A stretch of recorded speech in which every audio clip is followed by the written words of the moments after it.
The chandelier bounced with every laugh, glittering against the walls of my sister's grand ballroom. I stepped inside alone, clutching my tiny handbag like armor, and instantly felt every eye on me. The first laugh didn't sting, just a ripple, but it spread faster than fire. My father barked, loud enough for the band to falter mid-song. She couldn't even get a date. Then he did something I'll never forget. He lifted his hand and threw champagne across my white dress. It soaked me in seconds. Sparkling liquid clung to my hair, my cheeks, my dignity. The guests, friends, colleagues, strangers, clapped. Not politely.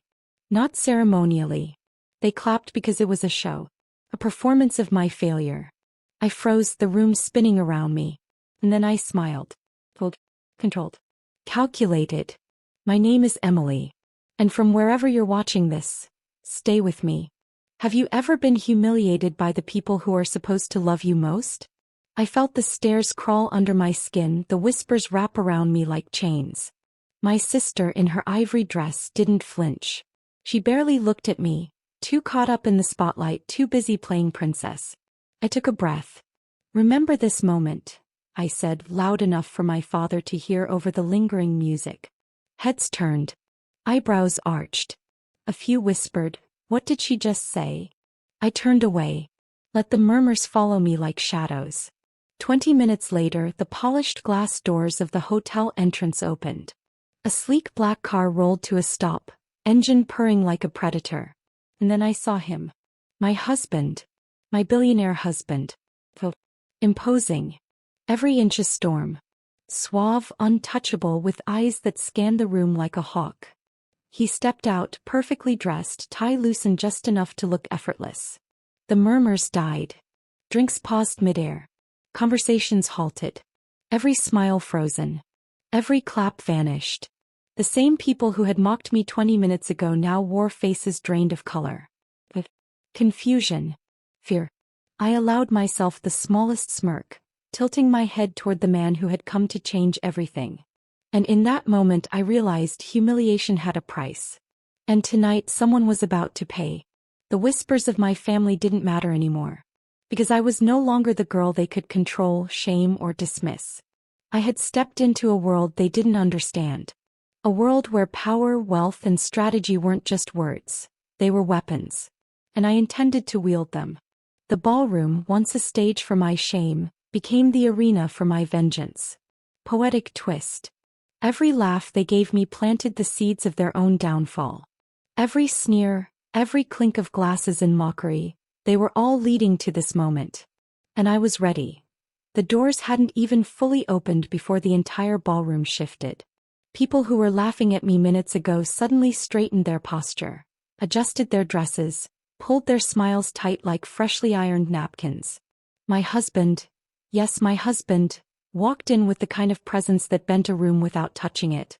He didn't rush toward me. He walked like he owned the hotel. Like the air itself stepped aside for him. His eyes found mine across the room, softening just for me, and in that moment, every cruel snicker burned away like fog in sunlight.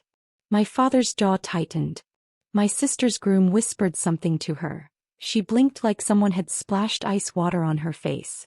I lifted my chin. This was the part none of them had expected. As he approached, the guests parted like a human curtain. His shoes clicked against the marble floor, each step a reminder that life can flip in one heartbeat. He reached me, took one look at my soaked dress, and his jaw clenched. "Who did this to you?" he asked, voice low, controlled, deadly. "This is my family," I said. My voice didn't waver. Not this time. He removed his jacket and draped it over my shoulders. Protective, warm, expensive enough to make half the room gasp.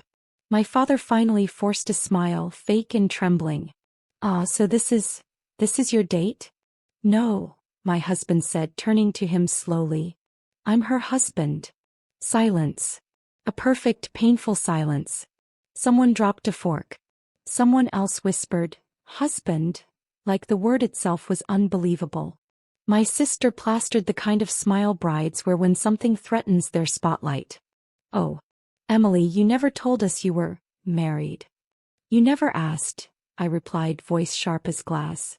My husband's hand found mine, steady and warm. Then he turned to the crowd, offering a polite nod. "I'm Daniel Carter," he announced. "CEO of Carter Innovations." Another silence, heavier this time. Everyone in that room knew the name. It echoed through business headlines, stock markets, Forbes lists. And he said it casually, as if it wasn't worth flinching over. My dad suddenly looked like he might faint. Daniel leaned in, lowering his voice so only I could hear. "Let me handle this." But I shook my head. "No. Let me." I turned to the crowd, their eyes glued to me as if I had suddenly transformed into a different species. One worth respecting. "You all made something very clear tonight," I said, the words calm and slicing. "My presence here was only acceptable if I walked in with someone you approved of. Someone impressive. Someone worthy." I held Daniel's hand tighter. "But the truth? I didn't need him to be worthy of you." I paused. "You needed him to be worthy of me." Gasps. Feet shifting nervously. A wave of shame cutting through the room like cold wind. My father stepped forward, face red, voice cracking. "Emily, listen." I raised a hand. He stopped. Power. Tasted different than I imagined. Sharp, clean, and overdue. Daniel brushed his thumb across my palm, silently proud. The ballroom wasn't laughing anymore. And for the first time in my life, they were listening. Poetic twist. Humiliation taught me silence. But respect, earned or forced, taught me voice. And tonight I intended to use it. The laughter had died. The murmurs had died. Even the clinking of champagne glasses seemed to shrink under the weight of the moment. My father's face had gone pale enough to rival the wedding cake. My sister's fake smile was twitching like a mask about to crack. And the guests, well, they were frozen. Eyes wide, mouths half open, the kind of stunned silence that belongs in movies, not real life. I turned slightly toward Daniel, letting the sleeve of his expensive suit brush mine. Then I raised my glass, not in toast but as a signal. "Everyone," I said loud enough for the entire room to hear, "I have something to share." They straightened in anticipation, curiosity biting at their carefully rehearsed expressions. "I know a lot of you remember me as the poor little sister, the one who couldn't even get a date," I continued, voice calm, steady, almost cruel in its simplicity. "But what you don't know." I paused, letting it hang in the air. Let their discomfort settle in. "I'm the CEO of Whitmore Industries." A single drop of champagne dripped down the side of my hand and I let it. I let it symbolize the luxury, the power, the wealth I had built while they were busy mocking me. Gasps. Some guests covered their mouths. Others exchanged glances, trying to process the reality that the girl they had laughed at, the same girl they humiliated 20 minutes ago, now commanded billions. I looked directly at my father. "Dad, remember how funny it was to throw champagne on me?" He didn't respond. He couldn't. The color had completely drained from his face. Daniel stepped closer, subtle and deliberate, letting the room feel the aura of someone untouchable beside me. "My husband," I said, tilting my head slightly toward him, "has kindly agreed to fly us to our next meeting in Monaco. I hope you'll forgive us for missing the rest of your little party." A few whispers tried to rise, but Daniel's sharp gaze silenced them instantly. My sister's face had gone from smug to pale. She finally stammered. "Emily, how did you?" I smiled, cold and measured. "You taught me everything I needed to know. Their mockery had forged me. Their humiliation had sharpened me. And now, it was their turn to be exposed." I let my gaze sweep the room, catching every frozen expression, every guilty glance, every tiny flicker of fear. Poetic twist. The laughter that once crushed me now reflected back, broken, hollow, powerless. The tables had turned, the world had shifted, and I was finally standing at the center of it. Even after the room settled into silence, the weight of the moment clung to me like a second skin. Guests whispered behind their hands. My sister's lips quivered. My father's jaw clenched so tight I swore it might snap. But I didn't move. I let the silence stretch. I let the humiliation I had endured for years finally become a weapon. Daniel leaned in, low enough for only me to hear. "They don't know half of it," he murmured. "You're stronger than they imagined." And wealth isn't even the tip of the iceberg. My pulse quickened. Tip of the iceberg? What else was waiting beneath? I glanced at my father, whose eyes darted to the ground. Then my sister, whose hands fidgeted with her bouquet like it might anchor her sanity. Do you remember, I said, slow and deliberate, all those nights I spent alone watching as you treated me like an intruder in my own home? I saw the flicker of guilt, so tiny, almost imperceptible, but it was there. You laughed when I cried. You scorned me when I tried. And you thought throwing me out would keep me small. A small gasp escaped my mother's mouth. Finally, an acknowledgement of some long-buried truth. But here's the thing, I continued, my voice sharpening like a blade. I didn't just survive. Heads turned slightly, the guests leaning forward unconsciously. Even my sister flinched at the power in my tone. I thrived. I let that word linger. I let it pierce the room like glass shattering. Then I pulled out a slim black envelope from my clutch. The corners were sharp. The paper heavy, expensive. All of this, I said, waving the envelope. The business ventures, the shares, the wealth you thought you had stolen from me, it's mine. I dropped the envelope onto the nearest table. It thudded, loud in the silence, and the room collectively exhaled. You thought I was nothing, I said, voice soft now, almost intimate. But the truth is, you were always preparing me for this moment. My father's face turned red, anger and fear clashing. My daughter, he sputtered, this isn't right. I smiled. No, it's more than right. It's inevitable. I turned to my sister, the bride, her own vanity now a cage. Remember every time you mocked me? Every time you flaunted your life in front of me? Every word you whispered thinking I couldn't hear? Every laugh at my expense? Those memories aren't gone, they've only sharpened me. I pressed Daniel's hand lightly. He squeezed mine back. Thought. Reassuring. Poetic twist. Years of shame had become my armor. Every cruel word, every act of humiliation, every dismissive glance, they had built me into someone unstoppable.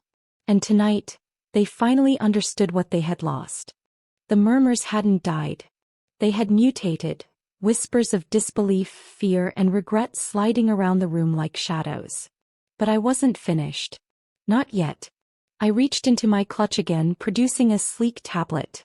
I swiped, and the screen lit up, projecting financial statements, contracts, and confidential emails for everyone to see. This, I said, letting my voice carry, is the evidence that I've built everything from the ground up. Every business, every investment, every deal. Legally, ethically, strategically. My father's hands tightened into fists. My sister's bouquet trembled in hers. Even the guests leaned closer, unable to look away. I tapped the screen, and the numbers shifted to reveal something even more devastating. Their hidden attempts to sabotage me. There, I said, pointing, emails from you, Dad. Instructions to ruin my credibility. Meetings set up to humiliate me in front of clients. Every underhanded move you thought I wouldn't notice. And yet here I am. Thriving. Untouched. Gasps spread through the room. Some women covered their mouths. Men's jaws slackened. My father's face flushed with a combination of fury and panic. You didn't think I could fight back? I asked softly, letting the words sting. You thought throwing me out, making me the laughingstock of the family, would make me weak. But all you did was teach me how to win. I paused and let that hang. Every eye in the room was on me now, fear threading through their disbelief. Daniel stepped closer and whispered, "Want me to show them the rest?" I shook my head. No. Let them see it. All of it. Let them realize that humiliation builds power, when it's not enough to break you. I turned back to my father. Remember how you laughed at me earlier tonight? That moment, it's burned into my memory. I've held on to it. And tonight, it becomes the foundation of my victory. My sister's lips quivered, a mask of shock and horror cracking. She whispered something, but I didn't hear it. I lifted my gaze to the ceiling, imagining every cruel laugh, every mocking word, every dismissive glance from the past years. Each one had become a stepping stone leading me here. Leading me to this exact moment of undeniable triumph. Poetic twist. The laughter that once tore me apart had been transformed into my weapon. Every humiliation, every sneer, every betrayal had forged me into someone they could never touch, someone who could not be underestimated. And tonight, their disbelief became my victory. The room had gone completely silent. Not a single whisper dared escape the mouths of my family. My father's eyes flicked between me and Daniel, searching for a hint, a weakness, but there was none. My sister's hands clenched the bouquet until her knuckles turned white. And my mother was frozen, her lips parted as if the words she wanted to say had been stolen from her. I stepped closer to the table, letting the tablet glow across their faces. "I've shown you the proof," I said, voice calm but sharp enough to cut glass. "Now it's time for the choice." Daniel's hand brushed mine, solid, supportive, a silent promise, but I didn't flinch.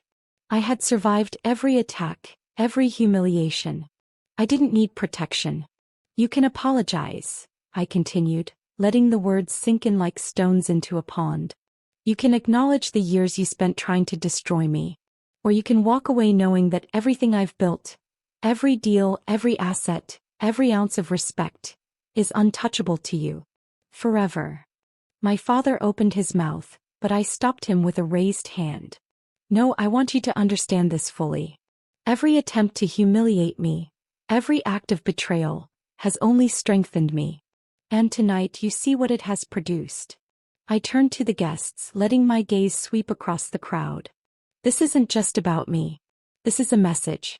Humiliation doesn't last. Revenge doesn't need to be loud. Power doesn't need to be aggressive. It needs to be inevitable." I looked back at my family, each of their faces pale and trembling. I stepped closer, voice dropping to a whisper that somehow filled the entire ballroom. "Consider this your final warning.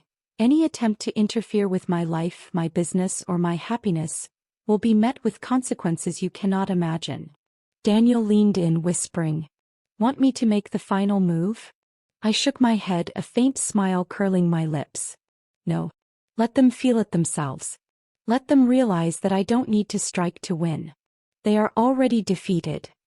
I straightened, letting the glow of authority radiate from me. Their fear wasn't enough to satisfy the years of torment, but it was the beginning. Poetic twist. Years of scorn had become my strategy. Every betrayal had forged a leader, a conqueror, a woman who could stand alone and make the world bend in recognition of her power. Tonight, humiliation was no longer theirs to wield. It was mine. The room had gone completely silent. Not a single whisper dared escape the mouths of my family. My father's eyes flicked between me and Daniel, searching for a hint, a weakness, but there was none. My sister's hands clenched the bouquet until her knuckles turned white. And my mother was frozen, her lips parted as if the words she wanted to say had been stolen from her. I stepped closer to the table, letting the tablet glow across their faces. "I've shown you the proof," I said, voice calm but sharp enough to cut glass. "Now it's time for the choice." Daniel's hand brushed mine, solid, supportive, a silent promise, but I didn't flinch. I had survived every attack, every humiliation. I didn't need protection. "You can apologize," I continued, letting the words sink in like stones into a pond. "You can acknowledge the years you spent trying to destroy me. Or you can walk away knowing that everything I've built, every deal, every asset, every ounce of respect, is untouchable to you. Forever." My father opened his mouth, but I stopped him with a raised hand. "No, I want you to understand this fully. Every attempt to humiliate me, every act of betrayal, has only strengthened me. And tonight you see what it has produced." I turned to the guests, letting my gaze sweep across the crowd. "This isn't just about me. This is a message. Humiliation doesn't last. Revenge doesn't need to be loud. Power doesn't need to be aggressive. It needs to be inevitable." I looked back at my family, each of their faces pale and trembling. I stepped closer, voice dropping to a whisper that somehow filled the entire ballroom. "Consider this your final warning. Any attempt to interfere with my life, my business, or my happiness will be met with consequences you cannot imagine." Daniel leaned in, whispering, "Want me to make the final move?" I shook my head, a faint smile curling my lips. No. Let them feel it themselves. Let them realize that I don't need to strike to win. They are already defeated. I straightened, letting the glow of authority radiate from me. Their fear wasn't enough to satisfy the years of torment, but it was the beginning. Poetic twist. Years of scorn had become my strategy. Every betrayal had forged a leader, a conqueror, a woman who could stand alone, and make the world bend in recognition of her power. Tonight, humiliation was no longer theirs to wield. It was mine. I didn't need to say another word. The power shift was complete, visible in every trembling jaw, every collapsed smile, every pair of eyes refusing to meet mine. My father, once the loudest man in any room, now stood like a statue, lips pressed into a thin, frightened line. My sister's mascara streaked down her flawless bridal makeup, turning her into a portrait of panic instead of perfection. Even the guests, the same people who clapped when champagne was thrown on me, now stared at me like I was someone they had never truly seen before. I slipped my hand into Daniel's. Not because I needed him, but because this moment deserved to be witnessed with someone who understood what victory really looked like. "Ready?" he murmured, voice low but steady. "Yes," I said. "Let's go." We turned toward the exit. And that's when it happened. The moment that would be replayed in their minds for the rest of their lives. My father stumbled forward, voice breaking. "Emily, wait, please." The word please hit the walls like a gunshot. My father had never pleaded in his entire life. Guests tensed. My mother gasped softly. My sister's bouquet slipped from her hands, petals scattering across the marble like shattered pride. I didn't stop. I didn't even look over my shoulder. My footsteps echoed, steady, deliberate, powerful. Each step was a reminder of every night I cried alone, every rejection, every humiliation, every time they told me I was less. Daniel opened the door for me. But before stepping out, I paused. Just enough to let them believe I might turn around. I let the silence stretch until the tension snapped. Then I spoke, calm, quiet, devastating. "You didn't care when I was alone," I said. "And now? I don't care when you're desperate." My father made a strangled sound, part plea, part regret, part too late. I walked out. The doors closed behind me with a soft click. But to them it must have sounded like thunder. The cool night air hit my skin, washing away the last traces of champagne and humiliation. I felt lighter, stronger, more myself than I had ever felt inside that family's walls. Daniel squeezed my hand gently. "I've never been prouder of you," he said. His voice was soft, almost reverent. "I'm not done," I told him, eyes forward. This wasn't revenge. This was the beginning. The limo waited outside, sleek and glowing under the wedding lights. But before stepping in, I looked back at the glowing ballroom windows. The place where they had mocked me, used me, underestimated me. Now they were the ones trapped in the prison of their own shame. Poetic twist. Sometimes the most powerful revenge isn't what you do, it's what you walk away from. The limousine doors closed with a smooth click, sealing me and Daniel inside. Outside, the wedding continued without me. Music, laughter, champagne, but it sounded distant, irrelevant, like someone else's life. I leaned back, letting the leather cradle me, and finally exhaled. Years of torment, humiliation, and betrayal had built this moment. Every insult, every laugh, every sneer had been a brick in the foundation of my power. Daniel reached over, brushing my hand lightly. "You were magnificent," he said, voice low but steady. I smiled faintly. "No," I said. "We were magnificent. Tonight was never about him. It was about me realizing I didn't need anyone's approval." I thought of my father's face, frozen in disbelief. My sister's mask of perfection shattered. My mother's futile attempts at reconciliation. They had wanted to diminish me, to humiliate me, to erase me. And yet here I was, untouchable, unstoppable, finally free. I glanced at the city lights, glittering like diamonds in the dark, and felt something I hadn't allowed myself to feel in years. Pride. Not arrogance. Not vengeance. But pride. Pride in surviving. Pride in thriving. Pride in taking every cruel word, every sneer, every moment of being overlooked, and turning it into power. I had walked through fire and come out whole. And for the first time I wasn't running from anyone or anything. The limo accelerated, leaving the wedding and all its ghosts behind. I let the silence stretch, letting it settle into me like a cloak. A legacy of quiet strength. A proof that humiliation cannot touch someone who refuses to stay small. And as the city lights blurred past the windows, I knew the truth. I didn't need revenge to feel victorious. Their own hearts would bear the weight of what they had done. And I would never need to lift a hand again. I pressed my palm against the cool glass, staring at the world waiting outside. The future was mine. The power was mine. And nothing could ever take that away.